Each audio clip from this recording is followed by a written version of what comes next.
Left of the box.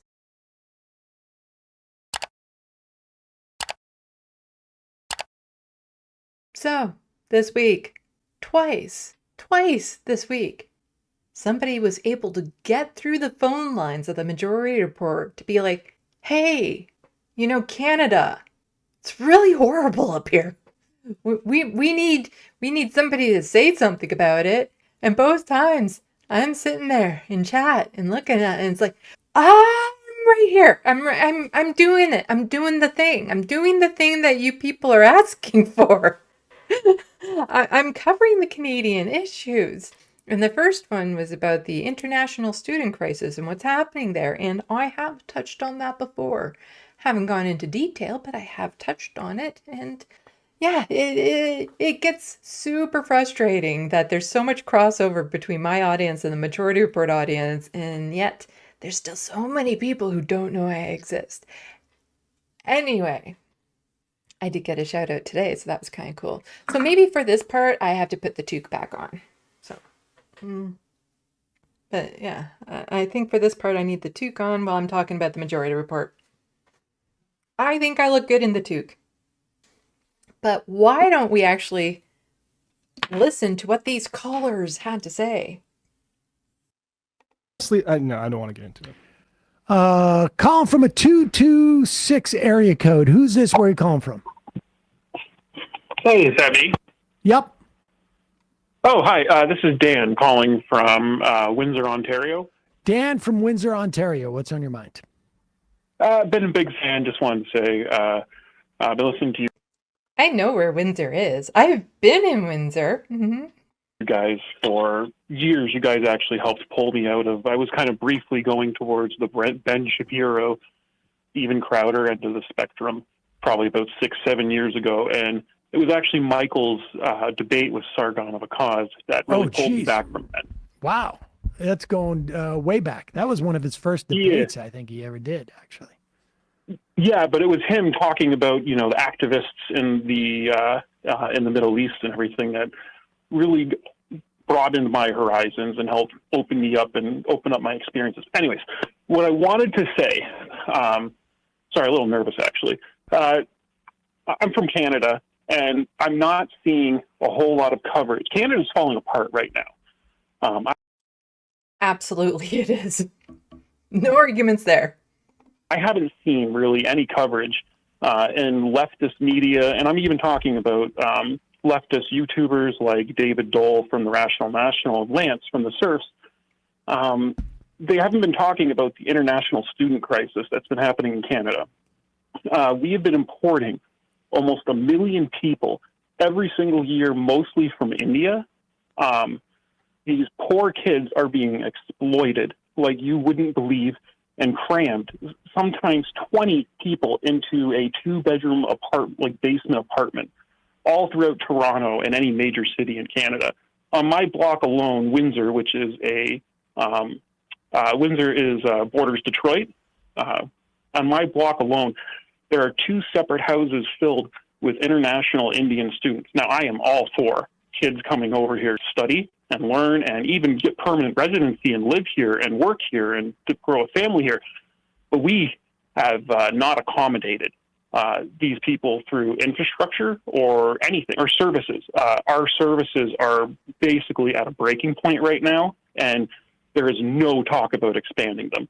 The Conservatives in Canada have used this as a wedge issue to try to discredit Trudeau and get him out of power. Very true as well. There's a lot that I want to say about this, but I'm just trying to, play through most of the call before I start getting into some of the ins and outs of this story. I think Trudeau is personally going to lose the next election by a landslide. I think we're going to have I unfortunately think the same thing. Conservative majority federally in Canada. We have our CBC, there's a documentary on the National that was hour-long documentary talking about the student crisis here in Canada and how many suicides these kids are doing.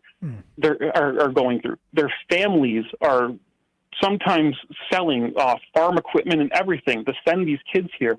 and they're being gobbled up by diploma mills with worthless degrees. Oy. It is tragic, and I'm shocked that I have not seen more coverage of it. Even in Canada, there isn't enough. Is there any coverage type of reporting that's going on? There's very little. I will send. The thing about reporting in Canada is there is actual reporting on what's happening with international students. The problem is that you have to know that issue exists and then seek out the information. Because a lot of stories that we think aren't being covered are actually being covered, but these stories don't get out to the masses. I've noticed this when I've done research for stories and I'm thinking, oh, I want to know about blank, but I've never seen any coverage on it. But then as soon as I Google it, I do see that there's news articles on that particular issue. So it's not that it's not being covered, it's that it's not reaching people. The media or outlets, the news outlets, they aren't making it a priority, certain stories. And so they just kind of post it and leave it, and they don't promote it at all. It doesn't become part of the discourse. It doesn't become part of what Canadians are talking about around the water cooler, because we don't have a leftist media like the Majority Report that highlights some of these stories that have a larger impact on people's everyday lives. So instead, we hear about all these other mainstream media news stories, and it's almost like they're choosing what we get to see, what they think we need to know. We're not getting the news we need to know. We're getting the news the media wants us to know. And it's a struggle getting out there. But I do have some videos and articles about the issue of international students. So we will get to that in when this call is done. And you guys, the documentary, it's a YouTube documentary from CBC The National about the international students being exploited, but they're all being brought in. The capitalist class and so one of our colleges, Conestoga College in London, Ontario, has increased enrollment over the last 10 years by 1,400%. It is absurd and it is completely unsustainable. And these poor kids are the ones private? Are these dealing with private this. colleges? Is that it? Yes, they are. Yeah, Combination private public. We'll get into that. they are. Yeah. It is and our housing prices are like horrific. I have two kids who are just out of high school now, and like their prospects of ever moving out are like non-existent right now. Send us that information. Yeah, I think that it is something that needs more attention, because these kids, it's like a silent. It's not like it almost feels to me like indentured servitude. Yeah, they're it's sort afraid of like to make any noise. It's a trafficking thing in many respects too, I think. Absolutely, it is. It is heartbreaking, and I'm seeing it everywhere. And I think that you guys maybe should be aware of it, and other leftist media figures should be aware of it.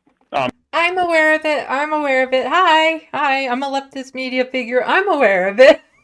Because, like, honestly, it's not being covered Appreciate anywhere the call. near as much as it should be. Thank you. Thanks. Thank you. Yes. So a little bit more about this. So the caller said private colleges.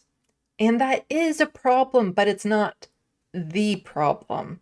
It's a combination of public and private colleges, primarily here in Ontario. And both the public and the private they have their own separate issues. And we'll get into them. But in the end, what it means is that a lot of vulnerable people, mostly from India, are being exploited.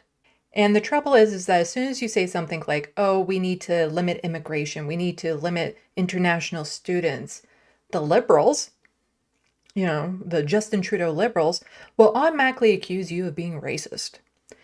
When, yeah, we have a housing crisis, we have a food crisis, we have affordability crisis. Maybe we shouldn't be letting in as many people as we do, but also the people that we are letting in through international students, they are being horrendously abused and exploited. And it's not okay. They deserve better treatment. And one of the things that this government can do is actually, Start limiting the amount of international students that come here. More than 2,000 international students from over 60 countries worldwide. That was 2017. Now, that number has more than tripled at this public college in southwestern Ontario. One of them is Shabnoor Abdulatif, who's just 2 months away from completing her postgraduate certificate in healthcare administration management. At 34, she came to Canada to start a new life, giving up her career as a certified physician in Iran. Since I'm a vocal person, it was not a safe place for me. Abdulatif is aware of the scrutiny being placed on her and her fellow international students. I also feel that there's a lot of us here, and without housing, without healthcare, I can totally understand that. But is it all on us? No one should be blaming the students, of course. I mean, clear as day. So something that a lot of people don't take into account, because Canadians like to take our universal health care for granted. International students don't get that. They have to get other forms of health insurance when they're here, and that health insurance can vary. So that's another expense that is put on the people traveling here for an education. By the data, the issue is the schools themselves that are bringing them in. That data, obtained and analyzed by CBC News, shows that what has been framed as a national crisis is in fact driven by a handful of colleges and universities. Out of the 10 with the greatest increases in study permits, 9 of them are public schools in Ontario. It's not double or triple. We're talking 30 times more students. This student advocate calls increases like these reckless. They knew there was already a housing shortage problem. And that's how public colleges in Ontario responded, by trying to get as many as they could through the door before the door got slammed. We show Abdulatif how much permits have increased in those handful of Ontario schools. And Algoma is 40 times more. Wow. Are they even prepared for this much students? It feels like schools are not there to help us, but to get our money. We reached out to the top 10 schools with the highest increases. 7 replied. One school explained it doesn't control the number of study permits approved. That's on Ottawa. Almost all mentioned decreases in provincial funding and domestic enrollment. So Valerie, how did the federal government react to your analysis of their data? Well, Immigration Minister Mark Miller said that he doesn't feel he misrepresented the situation by focusing on private schools, but that there is responsibility shared across the board, specifically for public school, private schools that have these alarming increases. He says, moving on, what's needed is for provinces, and specifically for Ontario, to assume responsibility. And he says, regarding these bad actors, if provinces don't move to shut them down, Ottawa will. We reached out to the Ford government for a comment on this. They did not reply. They did not. All right, Valerie Willette, thank you. Thank you. I've had a personal experience with one of these colleges, Conestoga, in one of their money grab schemes. A while ago, there was a push to get unemployed Canadians up-to-date skills with this program called Second Career. And it was a chance for adults to go back to school to get an education at no cost, other than like books and taxes and things of that sort. And I partook in this program, and the program I selected was called Web Design and Development, because I very much would like to go back to school and actually get a diploma, because I don't have a college degree or diploma or a university degree or diploma. I don't have that. And that has been one of the biggest reasons why I can't get a job, is because of that. I've been to college. I probably have the equivalent of a diploma, but since I don't have that official document, I don't get through the door of many corporations or companies. And so I enrolled in this program called Web Design and Development, and it was supposed to be an accelerated course. And so in the course of this 1 year, it was supposed to be like the equivalent of a 3-year program in programming and web development. Well, it turned out to be this much web development, which is what I was primarily interested in, and this much programming, which I was not necessarily interested in. And I hate being a certain level of smart when after just the first little bit, few weeks, I knew this program wasn't going to do what it had promised it would do. And to give you an idea of how much I wanted this, how much I wanted to get that education and how determined and committed I was, that program I enrolled in had units, and you had to pass every unit in order to progress and go forward. The first day that program started was the day I had surgery, a pretty drastic surgery. The first day that program started. I was let out of the hospital on Wednesday. So I had the surgery Monday, was let out of the hospital Wednesday. I had my ass in that classroom on Thursday. Yeah, I got into class the soonest available time I could, when really I probably should have been at home resting. But I very, very much wanted to do this program, to get that education so that I could have a better chance at a job. But it didn't take me long to realize I wasn't going to get what I was promised. Now, fortunately, I didn't have to pay for this program because, like I said, it was covered under the second career thing. But there were a few people in that class that paid out of pocket for it. And they paid roughly $12,000 for this one-year program. For a program that in the end was nothing. Because I have friends who are in IT programming, things of that sort. And when I was showing them the curriculum and the things that I was covering, they said, well, this program, all it is a surveyor course. You go into it to see if programming is right for you, to see if it's something that you would like. And then after you've taken this course, what you then do is go to university or college specifically for programming. That this course itself was never going to get me a job. And there was an incentive behind the college to have these programs and to have people pass these programs, because that meant the college would get more money.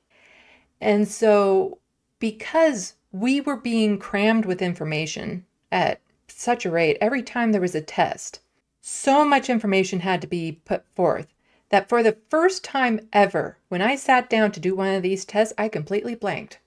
Had no idea what to write. And it was an open book test.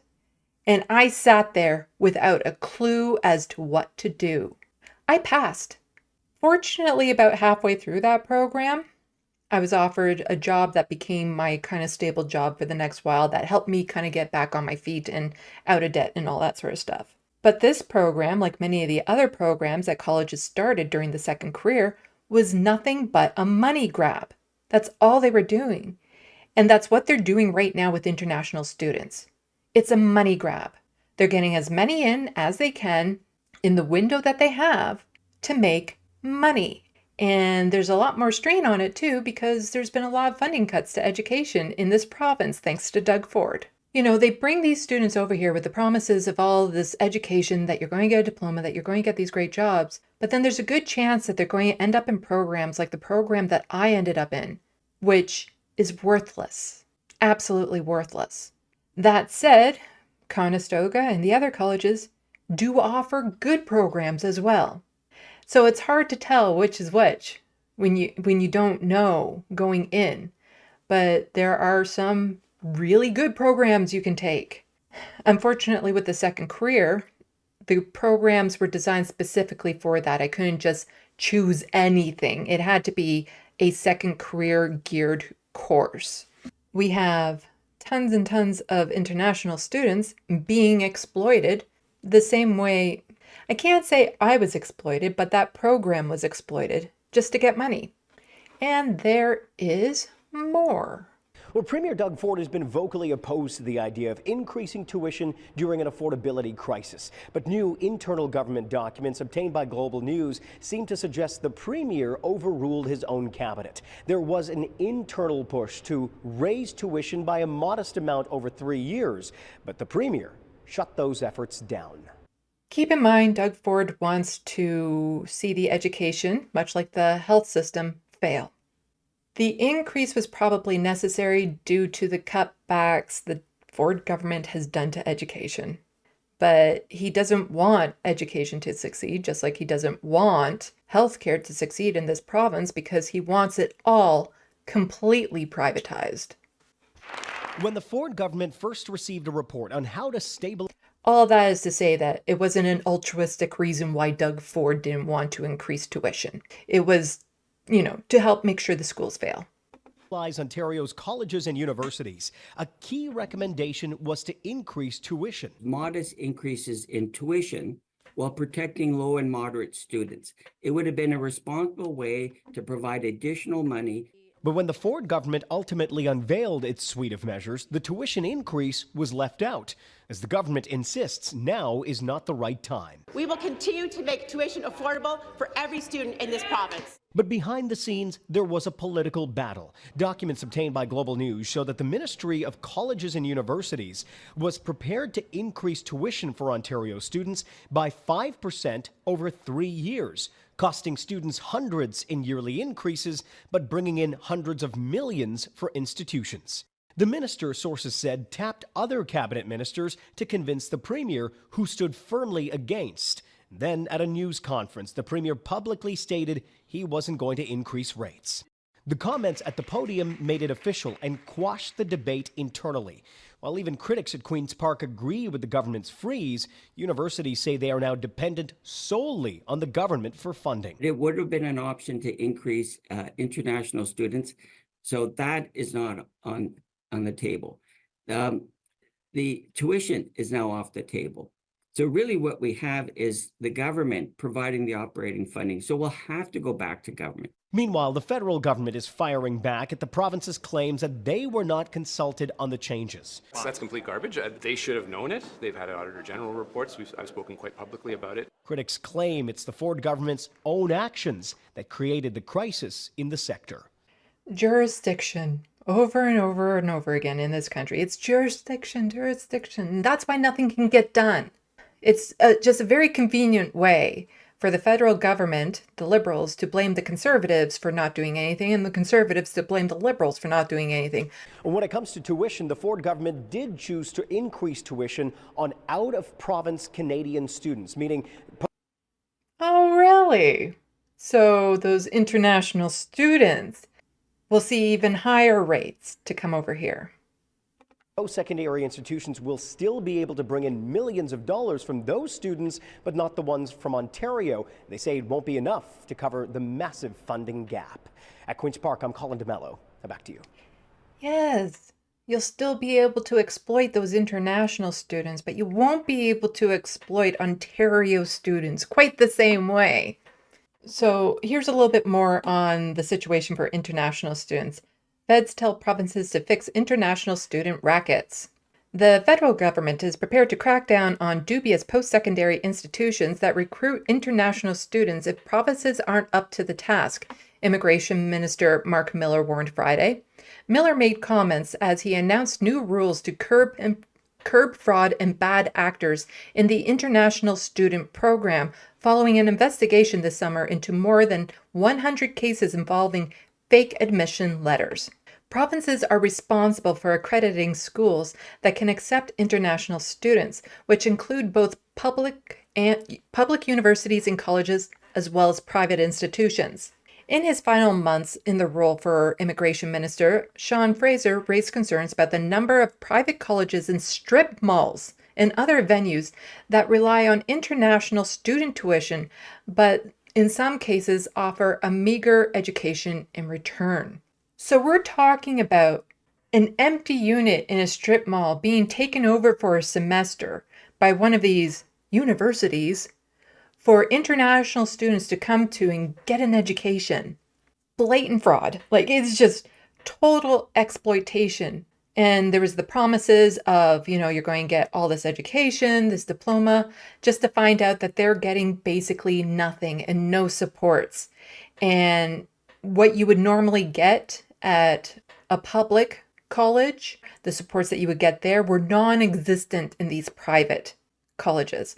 So they're two separate problems, but they're both exploiting the same group of people. You have recruiters that were going out to India and encouraging people to get all the family wealth together to send their one child that they could afford to get an education that would then better them and help out their entire family. And they would help, make sure that they could get there and all this sort of stuff with promises of, housing and healthcare and stuff, just for the people to get here to find out that there was nothing. No real education, no supports. And at the end, they're not going to have anything that will actually help them get the careers they were promised.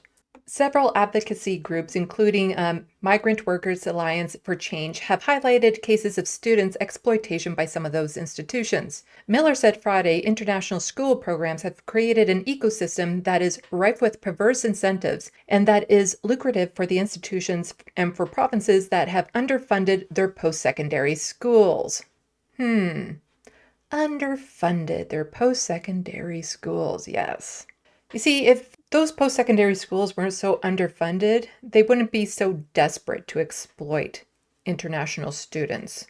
The federal government is coming forward and opening its arms to provincial partners, territorial partners, to make sure we all do our jobs properly, Miller said in a press conference at Sheraton College in Brampton.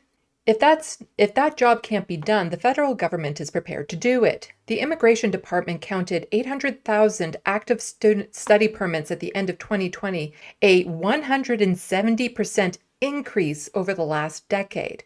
What we are seeing is in the ecosystem is that one has been chasing after short-term gain without looking at long-term pain. And we need to reverse that trend, but it will take time, he said. Ontario in particular has challenges when it comes to the accreditation of post-secondary institutions, but it is not the only one. Miller did not elaborate on what those specific challenges are. The Ontario Ministry of Colleges and Universities did not answer specific questions, but said in a statement that the provincial government will again ask for a meeting with new federal minister to discuss and plan changes once they've been communicated with ministry. Now, the thing is that there are specific reasons that the government isn't sharing, because then it would kind of give the game away of what they're doing, of the fact that something could be done to fix the situation that they're not doing. So when it comes to this sort of stuff, it's like, yeah, we're just not going to be specific on these, because if we were specific, then then we might be held accountable by the media. Wouldn't want that. Saram Rowe, an organizer with the Migrant Workers Alliance for Change, said the fly-by-night colleges are sometimes partnered with public institutions, but even those can be exploitive, she said. She said she is working with a group of students who paid tuition up front to one of those institutions, but were asked for more money just weeks before class enrollment began. The school said, well, if you don't have the money, you can go back home, earn some more, come back, Rose said Friday. She said the federal government must take up the accreditation of colleges and universities that accept international students. You see, here's where we get into a little bit of the problem with the jurisdiction is when it comes to immigration and things of that sort. That's a federal issue, but education, colleges and universities, that is a provincial issue, falls within the purview of provincial. So when you have a crossover like this, it can become a bit tricky as to who can do what and when and why and who gets paid and all that sort of stuff. So they are aware of the substandard nature of these institutions, these fly-by-night private colleges, she said. Also on Friday, Miller announced new rules in the federal government's jurisdiction to address fraud and bad actors in the international student program. Miller's department plans to set up a system to recognize post-secondary schools that have higher standards for services, supports, outcomes for international students in time for the next fall semester. The standards could include adequate access to housing, mental health services, and a lower ratio of international to Canadian students, Miller said, though the criteria hasn't been finalized. So our goal here is to punish the bad actors to make sure that they're held accountable and reward the good actors who provide adequate outcomes for success international students, the minister said. The department is also looking to combat fraud by verifying international students' acceptance letters from colleges and universities. The extra verification is a reaction to a scheme that dates back to 2017, which saw immigration agents issue fake acceptance letters to get international students into Canada. So imagine that. You get this acceptance letter and you're so excited and you come over here because, you used all the family funds to get this education, just to get here and find out it doesn't even exist. This college that you're supposed to be going to, this program you're supposed to be taking, it doesn't even exist. Or you can start it and a few weeks into it, it gets shut down and you're left with nothing. Let's see, the use of fraudulent admission letters have been a major concern for departments this year and continues to pose serious threat to the integrity of our student program, Miller said, adding international students are not to blame. The new rules comes as a welcome development for the National Association. Okay. When it comes to things like international students, immigration, things of that sort, what ends up happening is these international students are made into scapegoats by the conservative right wing, but then they're also used by the liberal government as a way to prop themselves up to make them sound like they're so good at what they do. Oh, look, we're helping all these international students get, an education because we're such a good party.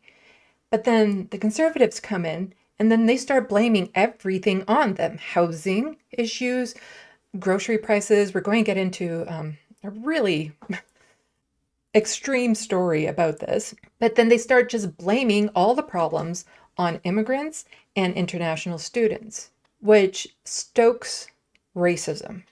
I know, shocking that would happen. I've had so many conversations with people on the streets about housing prices saying, it's all because of the immigrants. It's not. Okay, they are a factor. It is a strain on the system to constantly allow so many in, and it can be limited to help while we're in an affordability crisis, but it's not the factor, not by far. And the federal government and the provincial governments, they both have a job to do and they are failing, partly on purpose because it's the corporations that are buying up investments in housing and turning things into rental properties. It's the manufactured market, scarce market of housing. Rental prices here, well, Doug Ford got rid of rent controls in Ontario, so what do you think would happen? But then it all gets blamed on this one group of people, which leads to things like this. Food banks have never been as important as they are today. In March, 2 million people used a Canadian food bank. But now some food banks aren't accommodating everyone anymore, and one type of client may no longer be welcome.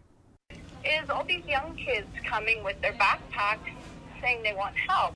Here at St. Louis Outreach Food Bank in Brampton, students from outside the country aren't served anymore.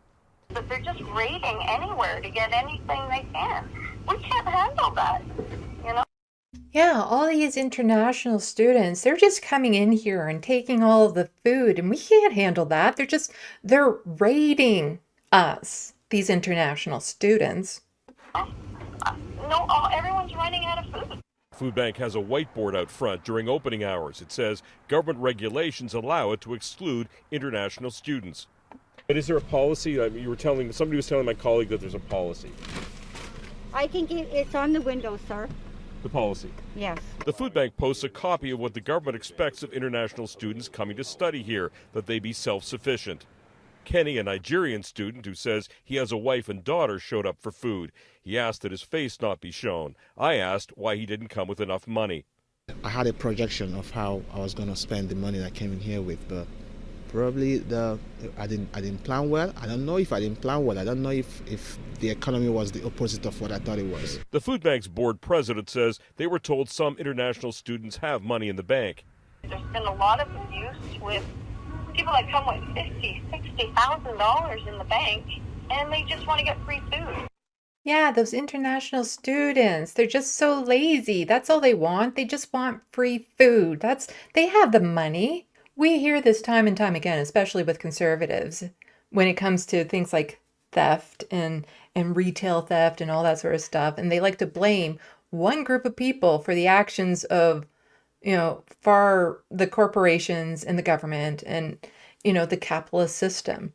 These students do not come over here with that much money. I can guarantee you, they don't come over here with that much money. A lot of them don't. With 2,600 local families to help feed, she says the international students are too much.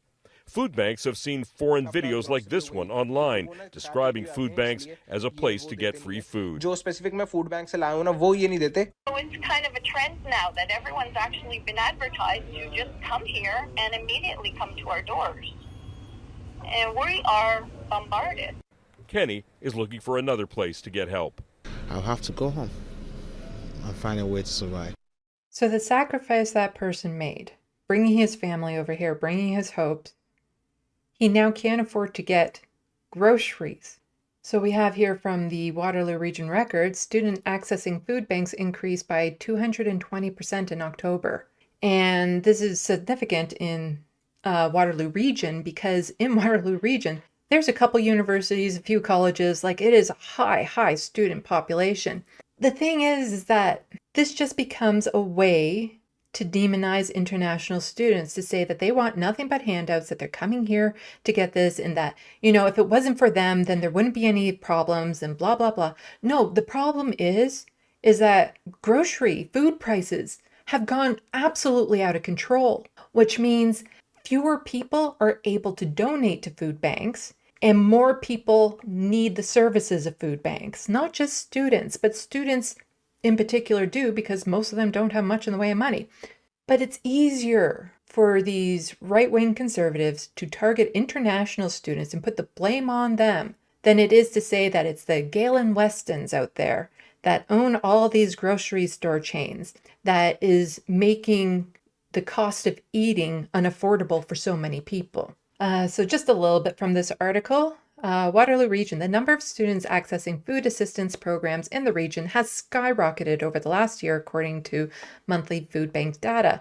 More than 1,900 people who identified as students accessed food assistance in October in the region, an increase of 220% compared to last year, data from Food Bank of Waterloo Region shows. However, because giving personal information to food banks is completely voluntary, the number of students could be higher than reported. The need for food assistance has been on the rise across all demographics in the region this year, as the region's food banks served more than 23,000 people in October. That's a 43% more than it helped in the same month in 2022. As a double-edged sword of inflation and interest rates increases forces people to make tough spending decisions, food banks have become an important resource for many. This article goes on to say that, unlike that other food bank, that they make sure that people who need the food services, they'll hand it out. You know, they're not going to restrict people because they're a student or anything of that sort. They're not going to do that, and that they'll help as many people as they can.